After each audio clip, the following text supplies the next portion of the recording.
Hello, my dear students. Today we are going to start a important topic related to this lesson, that is pollen pistil interaction. And in our previous lecture we have discussed about pollination, cross pollination, and the agents related to cross pollination, different agents related to cross pollination like biotic agents, abiotic agents. And today we are going to start next one point related to your this chapter, that is pollen pistil interaction. So let us start. What is the meaning of pollen pistil interaction and why we are using this word for plants? Dear students, the pollen pistil interaction, देखो नाम से clear हो रहा है, pollen grains और pistol के बीच में क्या होता है, इसमें इंटरेक्शन होता है. और ये क्यों होता है ये मैं आपको क्लियर करती हूँ. Pollen pistil interaction, today's topic. So first we were discussing about this point, like transfer of pollen grains from anther to stigma is known as pollination. तो pollination हो गया, that means pre fertilization events हो गई. अब pollination के बाद में आगे का क्या रोल है? फर्टिलाइजेशन से जस्ट पहले आपको पता है पोलन ग्रेन्स के पास में बहुत सारी स्पीसीज के पिस्टल के पास में बहुत सारे स्पीसीज के पोलन ग्रेन्स पहुंचते हैं. ठीक है, तो जैसे कौन से पोलन ग्रेन को पिस्टल एक्सेप्ट करे और कौन से को रिजेक्ट करे, ये किस पे डिपेंडेंट होता है? ये पिस्टल पे डिपेंडेंट होता है. और ये केमिकल रिएक्शन होती है पोलन ग्रेन और पिस्टल के बीच में. दैट मीन्स कंपैटिबल और एक्सेप्टेबल जो सेम स्पीसीज के हैं पोलन ग्रेन्स, उनका आइडेंटिफिकेशन करना, और इनकम्पैटिबल जो हैं अदर स्पीसीज के, उनका आइडेंटिफिकेशन करना और उनको रिजेक्ट करना, ये होता है pollen pistil interaction. It is a chemical reaction और chemical interaction between pollen grains and stigma, or pollen grains and pistil, complete pistil. So it is called as pollen pistil interaction. अब देखो यहाँ पे जैसे सपोज ये तो हैं same species के पोलन ग्रेन और ये हो गए डिफरेंट स्पीसीज के पोलन ग्रेन, ये भी आएंगे वहाँ पे उड़ करके. तो सेम स्पीसीज के पोलन ग्रेन्स को ये पिस्टल एक्सेप्ट कर लेंगे और इनमें से पोलन ट्यूब बनना स्टार्ट हो जाएगी. लेकिन इनमें से एक पोलन ग्रेन की पोलन ट्यूब स्टिग्मा स्टाइल से होते हुए कहाँ तक पहुँचेगी? ओवरी में. एंड ओवरी से, ओवरी के अंदर क्या है बेटा? ओव्यूल. तो ये किस में पहुँचेगी? अंदर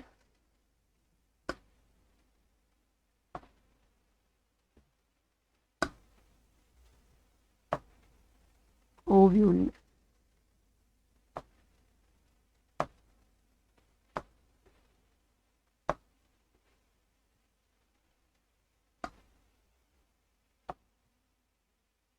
ओव्यूल में एम्ब्रियो सैक है, वहां तक ये देखो पोलन ट्यूब पहुंच रही है ना. So this part is ovary, another one ovule, internal side ovule present है और ओव्यूल के अंदर क्या प्रेजेंट है? Embryo sac.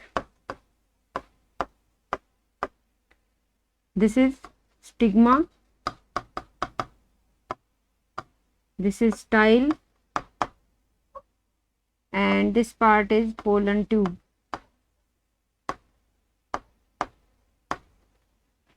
Pollen tube. So these pollen grains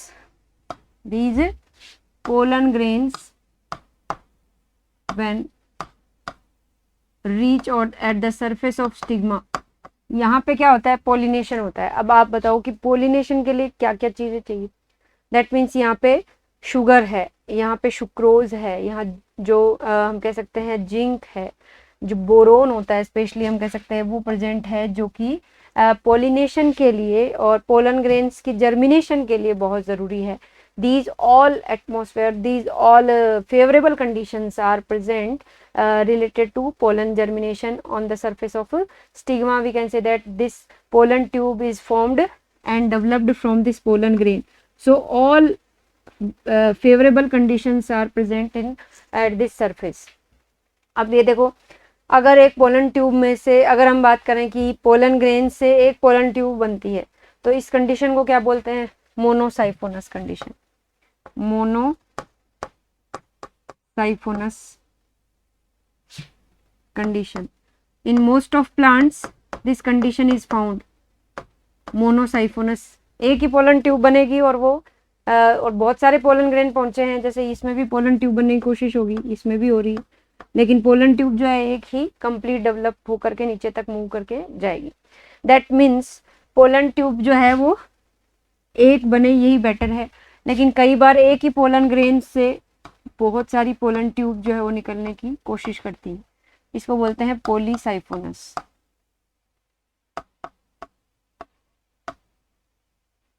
पॉलीसाइफोनस condition. और these pollen grains are known as polysiphonous pollen grains. Most of plants monosyphonous pollen grains are present in angiospermic plants. We can say that monosyphonous condition is present. So all events like as germination, after we can say that deposition of pollen grain or pollination of pollen grain, then germination of pollen grain, entry of pollen tube into stigma into style, and then ovary, and then entry of pollen tube into ovule, and then entry of pollen tube into embryo sac. These all events are related to pollen pistil interaction. ये बात आपको अच्छे से समझनी है कि pollen pistil interaction अगर question आता है विद डायग्राम, तो उसमें आप क्या लिखेंगे? उसमें आप लिखेंगे कि पोलन ग्रेन्स जो होते हैं और पिस्टल के बीच में जो केमिकल इंट्रैक्शन है, डायनामिक प्रोसेस होती है जिसमें पोलन रिकॉग्नाइजेशन होता है, प्रमोशन होता है और इनहिबिशन होता है पोलन ग्रेन्स का. That means pollen grain of same species और compatible pollen grains are identified and accepted by pistil और carpel, and then the incompatible or related to other species pollen grains are rejected by stigma or rejected by pistil. This condition or these all events related to this situation, we can say that, or this acceptance and rejection process, all events are related pollen pistil interaction. So pollen pistil interaction का reason क्या है? तो ये reason आपको याद करना है. It is a chemical interaction between pollen grain and stigma. ये नहीं है कि पोलन ग्रेन्स को स्टिग्मा जो है वो और कोई इंट्रैक्शन हो रहा है, उनके बोल करके थोड़ी बता रहे हैं कि पोलिनेशन होगा या नहीं होगा. यहाँ पे क्या हो रहा है? केमिकल इंट्रैक्शन हो रहा है.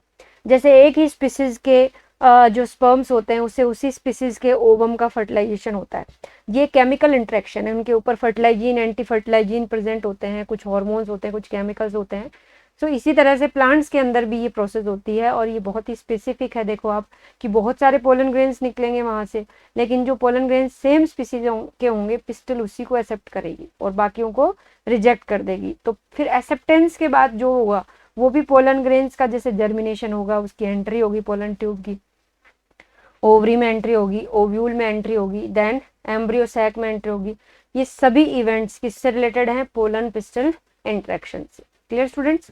तो यहाँ पे ये सारे पॉइंट्स आपके कंप्लीट समझ में आ जाने चाहिए. Compatible pollen grains are accepted by stigma and initiates post pollination events. जैसे इसके बाद में कौन सा इवेंट होंगे? Post pollination events, and then fertilisation events, post fertilisation events. वो सारे के लिए जो अलाउंस होती है या हम कह सकते हैं एक्सेप्टेंस होती है, और इसके लिए जो प्रोसेस होती है केमिकल, वो कंप्लीट किसके बीच में हो रही है? पोलन ग्रेन्स एंड पिस्टल के बीच में, सेम स्पीसीज के जो हैं उनके बीच में.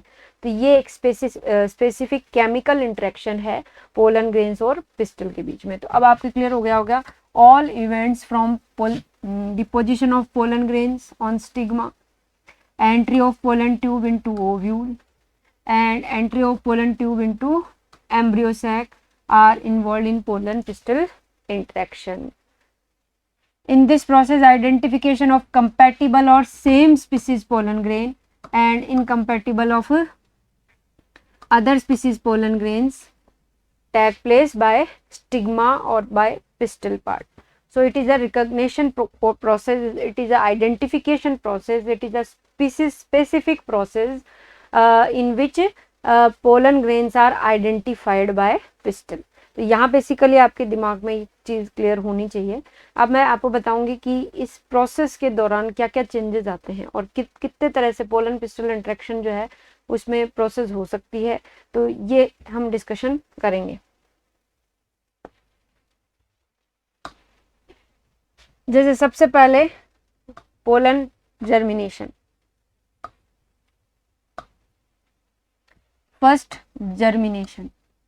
What is the meaning of germination?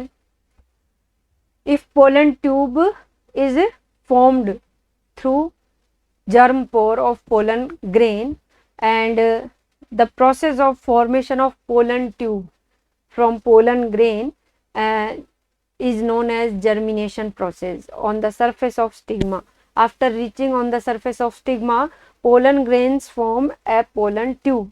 And this pollen tube enters into stigma and then style and then ovary. So the process of formation of this pollen tube is known as we can say that germination of pollen grain. तो यहाँ आपको मैंने बताया भी था कि germinated pollen grain जो होता है वो indicate करता है male gametophyte को. Germinated pollen grain actually represents to male gametophyte.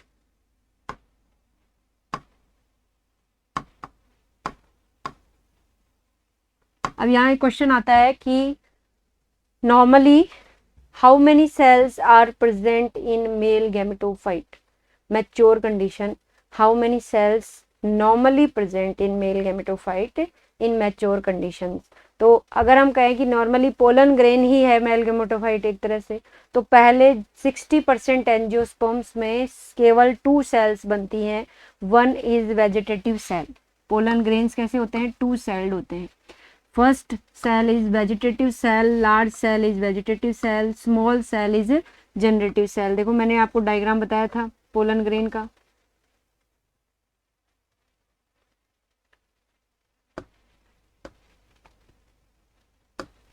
Large cell जो है उसको क्या बोलते हैं हम? Vegetative cell.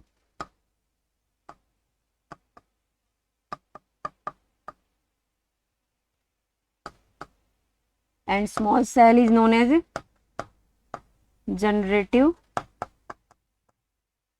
Cell. Vegetative cell and generative cell. So basically you can see the vegetative cell has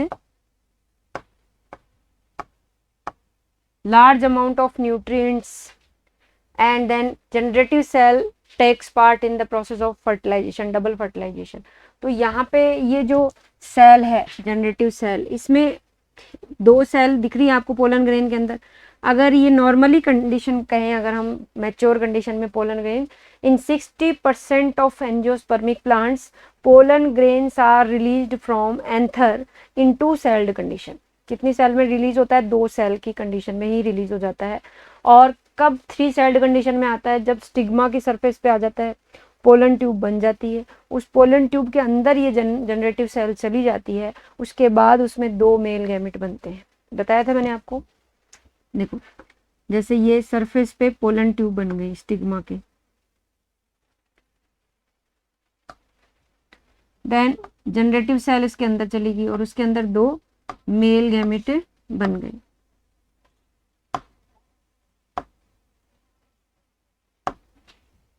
to male gametes.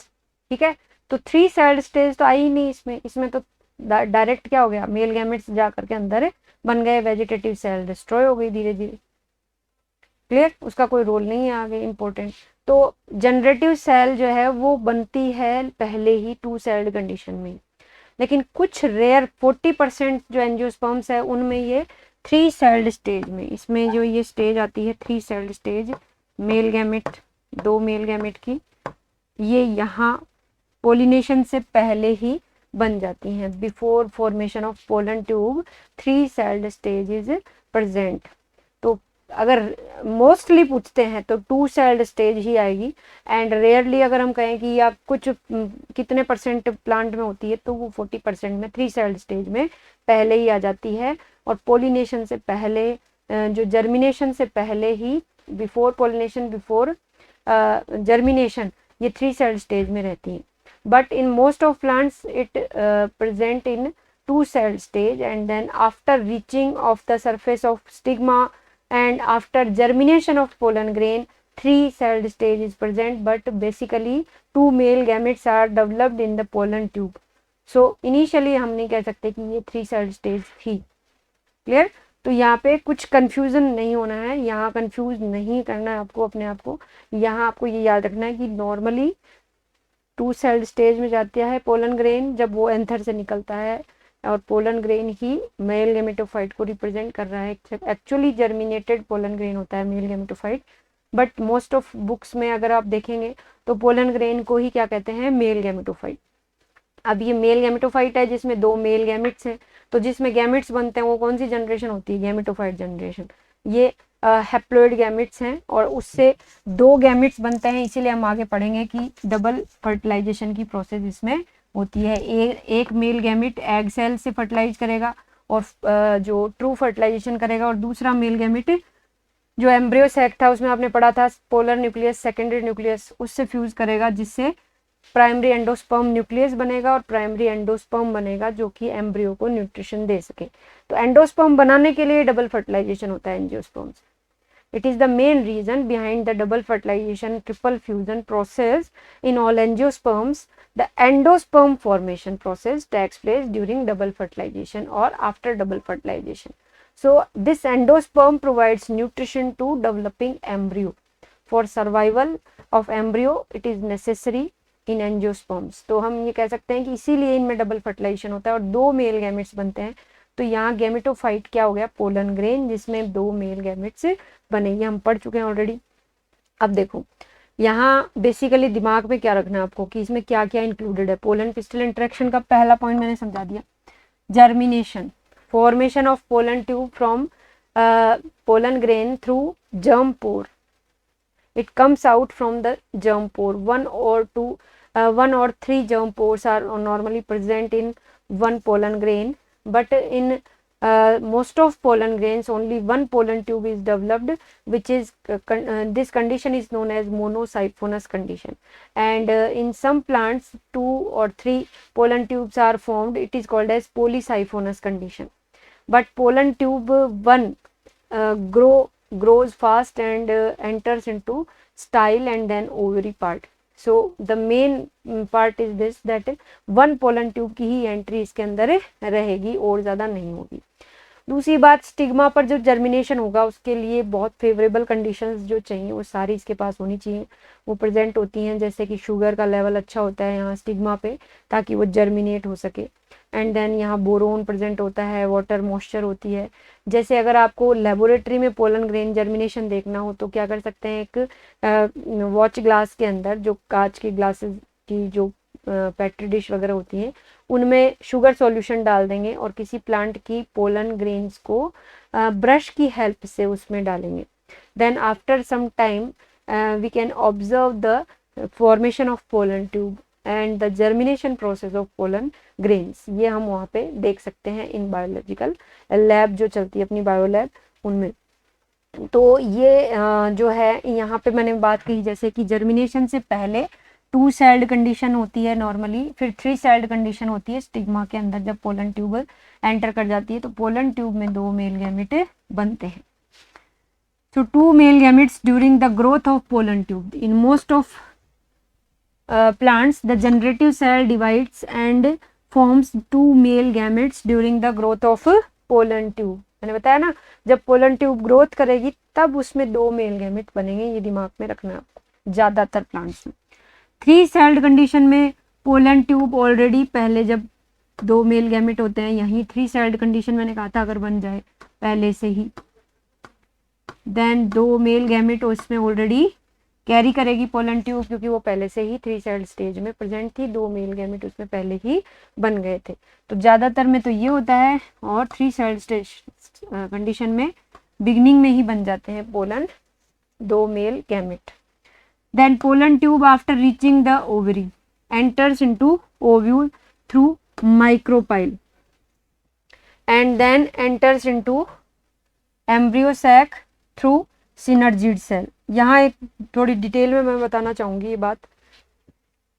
Stigma जो है, देखो डायग्राम से क्लियर करते हैं हम इसको।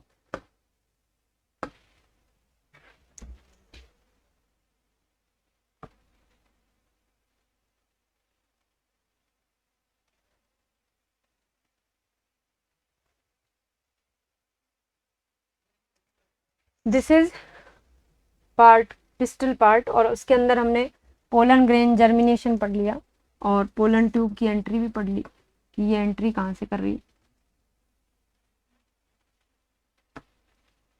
अब देखो स्टिग्मा के अंदर से जब पोलन ट्यूब गई तो क्या ये वाला पार्ट पोलन पिस्टल इंटरेक्शन में नहीं आएगा? आएगा। स्टिग्मा स्टाइल से जब ओवरी गई, स्टाइल से जब पोलन ट्यूब गई, देन स्टाइल पार्ट कितने तरह से इसकी एंट्री करवाएगा बेटा? स्टाइल पार्ट में भी होलो खोखला हो सकता है जिसमें से पोलन ट्यूब इजी गोइंग में एंटर कर सकती है। इसमें सेल्स हो सकती हैं, सेल्स प्रेजेंट है अगर तो इसमें सेलुलेज एंजाइम उसको डिसॉल्व करने के लिए सीक्रेट होगा ताकि पोलन ट्यूब को जो है एरिया मिल सके मूव करने के लिए। और कई बार कुछ प्लांट्स में इंटर सेलुलर स्पेस होते हैं 2 सेल्स के बीच में, वहां से पोलन ट्यूब मूव करके आगे चली जाती है। तो ये 3 तरीके से स्टाइल से होकर के पोलन ट्यूब जाती है।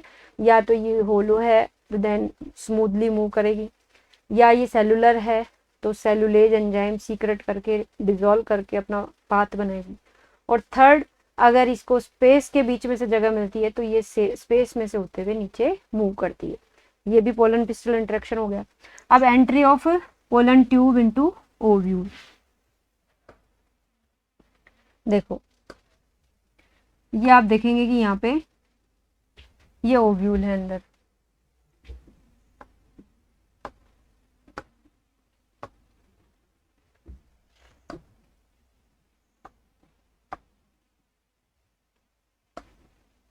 ये एम्ब्रियो सैक अंदर। तो पोलन ट्यूब की एंट्री ओव्यूल में हो रही है, वो कितने तरीके से हो सकती है? These are 3 methods related to entry of pollen tube into ovule. हमने यहाँ तक पढ़ लिया सारा। अब अगला जो पॉइंट मैं इसमें इन्वॉल्व करूंगी that is entry of pollen tube into ovule. These are 3 methods. The more common method is porogamy, in which pollen tube enters into ovule through this micropylar pole. किधर से ओपन हो रही है? देखो इधर से ये माइक्रोपाइलर पोल है, पता है ना आपको, इसके नीचे की ओपनिंग। इस माइक्रोपाइल पोल से ही ज्यादातर पोलन ट्यूब अंदर एंटर करती है, बिकॉज एग अपरेटस जो है एम्ब्रियो सैक का वो इधर ही प्रेजेंट होता है, इसलिए ये रीजन है कि सभी में इधर से एंट्री होती है। This type of entry of pollen tube into embryo ovule is known as porogamy and it is more common और it is present in most of angiosperms during entry. So ये एंट्री में आपको याद करना porogamy. Second one is chalazogamy. नाम से clear हो गया, आपके समझ में आ गया होगा। अगर ये पोलन ट्यूब इधर से नहीं जाकर किधर जाए बेटा, इधर से एंटर करे चैलेजा से होते हुए, जो मुड़ करके ऊपर से ही, एंड देन ये अंदर जाकर के इधर से घूम करके एम्ब्रियो सैक में जा सकती है, बट ऊपर ओव्यूल में एंटर करने का तरीका इसका चैलेजा के पार्ट से होता है, तो this is known as chalazogamy. Clear? और ये रेयरली ही पाया जाता है। और तीसरा मेथड है कि अगर ये इधर से एंटर होकर के इंटेग्यूमेंट से होकर के आ जाए, पोलन ट्यूब इधर से आ जाए इंटेग्यूमेंट से होकर के, तो इसको बोलेंगे मीजोगेमी। ये भी रेयरली ही पाया जाता है।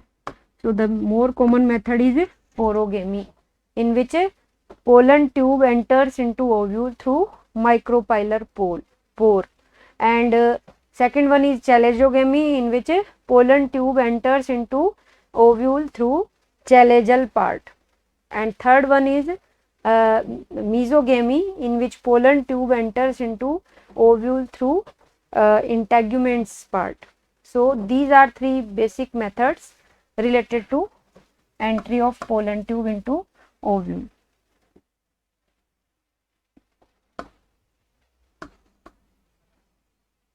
Now entry of pollen tube into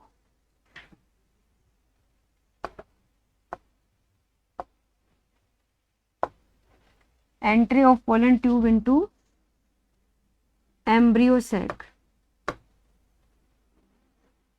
embryo sac में एंट्री होगी, ये भी पोलन पिस्टल इंटरेक्शन में ही तो आएगा। ये एम्ब्रियो सैक के अंदर एंट्री कैसे होगी पोलन ट्यूब की? तो entry of pollen tube into embryo sac, तो बेटा देखो ये एम्ब्रियो सैक है, एम्ब्रियो सैक में 2 सिनर्जिड सेल्स हैं, एक एग सेल है।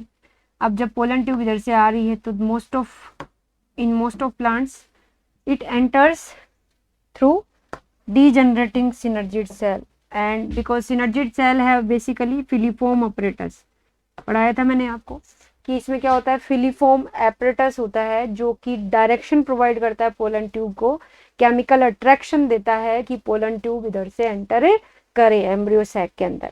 यानी कि एम्ब्रियो सैक का वो कौन सी जगह है जहाँ से पोलन ट्यूब एंटर करती है, तो दिमाग में रखना है फिलीफॉर्म एपरेटस, और वो भी कौन सी सेल का, सिनर्जिड सेल्स। अब बात आती है कि एक सिनर्जिड से आएगा, 2 से आएगा, या दोनों में से किसी से नहीं आएगा, तो यहाँ पे पोलन ट्यूब की एंट्री याद करनी है 3 तरीके से। फर्स्ट जो मोर कॉमन मेथड है वो है सिनर्जिड की फिलीफॉर्म अपरेटस से आएगा, वो भी एक सिनर्जिड सेल जिसमें कि पोलन ट्यूब की एंट्री होगी साइटोप्लाज्म के अंदर, फिलीफॉर्म अपरेटस से होते हुए वो ब्रस्ट करेगी और दोनों मेल गैमेट्स उसमें रिलीज हो जाएंगे। लेकिन वो सिनर्जिड सेल डीजनरेटिंग स्थिति में होनी चाहिए ताकि वो न्यूक्लियस जो फ्यूज होने हैं वो रिलीज हो सके। यानी कि ये जो देख रहे हो आप 2 सिनर्जिड सेल, जैसे ये 2 सिनर्जिड सेल है, तो दूसरी जो होगी वो डीजनरेटिंग कंडीशन में होगी, अनदर डीजनरेटिंग, और उसका जो फिलीफॉर्म अपरेटस है वो इस पोलन ट्यूब को डायरेक्शन देगा। ये सब में ज्यादातर पाया जाता है एंट्री के टाइम। दूसरा मेथड है कि सिनर्जिड सेल और इस एम्ब्रियो सैक की जो वॉल है उसके बीच में से ये पोलन ट्यूब एंटर करे। और तीसरा एक एग सेल और एक सिनर्जिड सेल के बीच में से पोलन ट्यूब एंटर कर जाए, क्योंकि हो कुछ भी सकता है, प्लांट्स के अंदर कुछ चेंजेस बहुत ज़्यादा देखने को मिलते हैं। देन पोलन ट्यूब की मेन एंट्री तो है, मैंने बताया, filiform apparatus of 1 degenerating synergid cells से ही। Then it also enters into embryo sac between egg cell and 1 synergid cell, उनके बीच में से भी पोलन ट्यूब एंटर कर सकती है, और एक सिनर्जिड सेल और एम्ब्रियो सैक की जो वॉल है उसके बीच में से भी एंटर कर सकती है। These are 3 methods related to entry. Clear? अब हम बात करते हैं कि अब बेसिकली 3 पॉइंट्स हमने पढ़ ली। Germination of pollen grain, it is related to pollen pistil interaction. It is also a specific chemical interaction between pistil and pollen grains, in which same species or compatible pollen grains are accepted by pistil, and different species or different species containing, we can say that, incompatible pollen grains are rejected by pistil. So this one process we can say that is related to pollen pistil interaction. First and second was entry into pollen tube into entry the pollen tube into ovule. It is also related to pollen pistil interaction, जिसमें मैंने 3 types बताए, porogamy, mesogamy and chalezogamy. Then entry of pollen tube into embryo sac, इसमें भी मैंने 3 types बताए कि इसमें किस तरह से हो सकता है। 1 सिनर्जिड सेल से, एक सिनर्जिड और एक एग सेल के बीच में से, एक सिनर्जिड और एक एम्ब्रियो सैक की वॉल के बीच में से भी पोलन ट्यूब एंटर कर सकती है। देन फाइनली ये जब एंटर कर जाती है पोलन ट्यूब, तो इसके बाद में ये आगे का इसका टिप जो है वो रप्चर होता है। देन उसमें से बहुत सभी प्लांट्स के अंदर आप देखेंगे कि डबल फर्टिलाइजेशन के लिए 2 मेल गैमेट्स रिलीज होंगे, एंड देन वो फर्टिलाइजेशन में पार्टिसिपेट करेंगे। तो इसके बाद जो पॉइंट आएगा वो आएगा fertilisation, double fertilisation and triple fusion, जिसको हम बहुत अच्छे से डिटेल में डायग्राम से पढ़ेंगे। क्लियर? और इसमें जो आपके कुछ आउट ब्रीडिंग डिवाइसेस भी जुड़ी हुई हैं। आउट ब्रीडिंग डिवाइसेस मीन्स जिसमें पोलन पिस्टल इंटरेक्शन जो है वो तो पूरा टॉपिक मैंने बता ही दिया। आउट ब्रीडिंग डिवाइसेस जो क्रॉस पॉलिनेशन को तो प्रमोट करती हैं और सेल्फ पॉलिनेशन को रोकती हैं। सेल्फ पॉलिनेशन के कारण जो इन ब्रीडिंग डिप्रेशन हो जाता है प्लांट में, वेरिएशंस नहीं आती, कंटिन्यूटी बनी रहती है और स्पीसीज में कोई भी नए चेंजेस नहीं आते, सेल्फ पॉलिनेशन होता रहता है generation to generation. So this is the disadvantage of self pollination and it is also known as self pollination inbreeding depression. Inbreeding depression in which pure line is formed from generation to generation, we can say that, and differentiation और किसी भी तरह की variations differences नहीं आते हैं plants में और वो generation to generation similar बनी रहती हैं। बहुत सारे characters उनमें ज़्यादातर advance नहीं हो पाते। So this is main जो है inbreeding depression point, and then some devices which promote the cross pollination and which inhibit the self pollination known as outbreeding devices. Outbreeding means cross pollination. So devices जो हैं वो इसके अंदर आती हैं, जैसे for example unisexuality.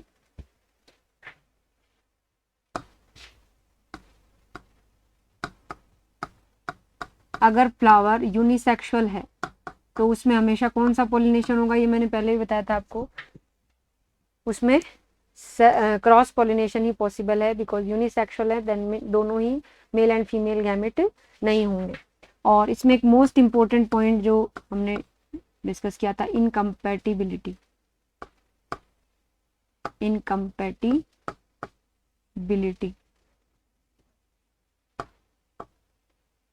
और self sterility. जैसे यहाँ कंपैटिबल स्पीसीज के जो प्लांट हैं उनके पोलन ग्रेन्स को एक्सेप्ट करना, वो तो आपने देखा पोलन पिस्टल इंटरेक्शन में, पर कई बार इसमें कुछ केमिकल चेंजेस आ जाते हैं जिससे सेल्फ स्पीसीज के पोलन ग्रेन्स को भी फर्टिलाइजेशन नहीं करने देती पिस्टल, यानी कि सेल्फ पॉलिनेशन नहीं होने देते, रुक जाता है पॉलिनेशन, या फिर या तो पोलन ट्यूब बनेगी नहीं, जर्मिनेशन में बैरियर आ जाएगा, या जर्मिनेशन नहीं होगा, अगर हो भी गया बाई चांस तो पोलन ट्यूब की एंट्री रुक जाएगी, या फिर वो ब्रेक हो जाएगी बीच में से, या उसकी एंट्री ओव्यूल में रुक जाएगी, या फिर उसकी एंट्री एम्ब्रियो सैक में रुक जाएगी।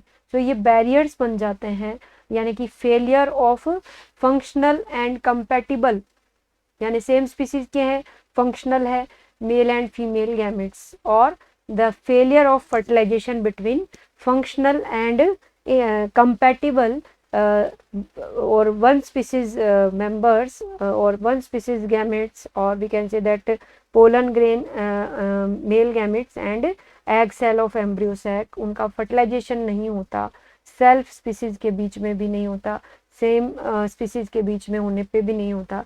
ये क्या है, फेलियर है फर्टिलाइजेशन का। It is called as incompatibility, मतलब उनका इनकम्पैटिबल हो जाना, एक्सेप्टेंस बंद कर देना, और उनका सेल्फ स्टेरिलाइज हो जाना, यानी सेल्फ स्टेरिलिटी डेवलप हो जाना, इनफर्टाइल हो जाना। तो इसी को बोलते हैं सेल्फ स्टेरिलिटी।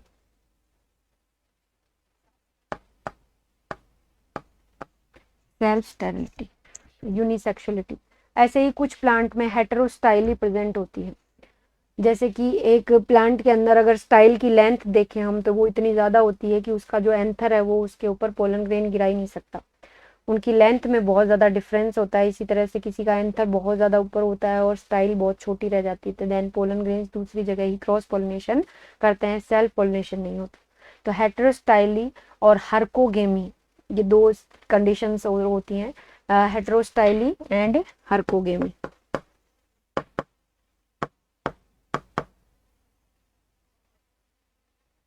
तो स्टाइल की लेंथ अलग अलग हो जाना एंड हर्कोगेमी, यानी उनके बीच में कुछ बैरियर्स आ जाना।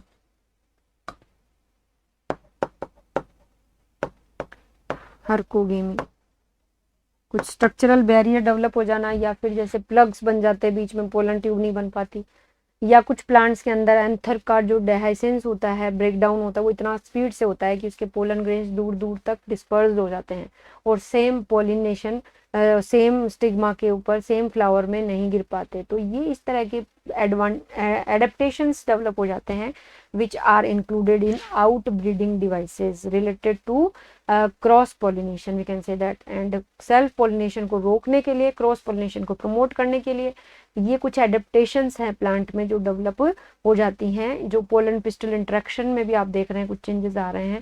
दैट मीन्स इनकम्पेटिबिलिटी और self sterility, it is related to this pollen pistil interaction, इसी से रिलेटेड है। अगर ये पोलन पिस्टल इंटरेक्शन में कुछ गड़बड़ हो जाती है तो सेल्फ स्टेरिलिटी आ जाती है फ्लावर में, जो फर्टाइल और फंक्शनल मेल गैमेट्स हैं वो फेल हो जाते हैं उसी स्पीसीज के एग को फर्टिलाइज करने में। तो ये failure of fertilisation between functional and fertile male and female gamete is called as self sterility or incompatibility. It is found normally between different species, but in some species it is found between same species. Same species में भी incompatibility आ जाती है। It is the reason related to pollen pistil interaction. तो इसको ये इसका reason माना जाता है, इसलिए मैंने इसके साथ इसको बता दिया। तो इस लेक्चर में हमने क्या क्या पढ़ा, what is pollen pistil interaction and what events are involved in pollen pistil interaction. The interaction between pollen grains and pistil is related to, we can say that, which are related to same species is known as pollen pistil interaction. In this process we can say that it is a chemical interaction between pollen grains and pistil, and in this process, by this process, the same species or compatible pollen grains are accepted and different species or incompatible pollen grains are rejected and identified, and the same species pollen grains are allowed for pollination or germination successfully. तो उनको pollination germination के लिए allow किया जाता है किसके through pistil. Clear? So it is very important process in a different species also, we can say that. अगर ऐसा नहीं हो तो कोई भी pollen grain आएगा वो pollinate हो जाएगा, germination हो जाएगा, सब कुछ abnormality डेवलप हो जाएंगी। तो इसको बैलेंस करने के लिए प्लांट्स के अंदर ही पोलन पिस्टल इंटरेक्शन प्रेजेंट होता है।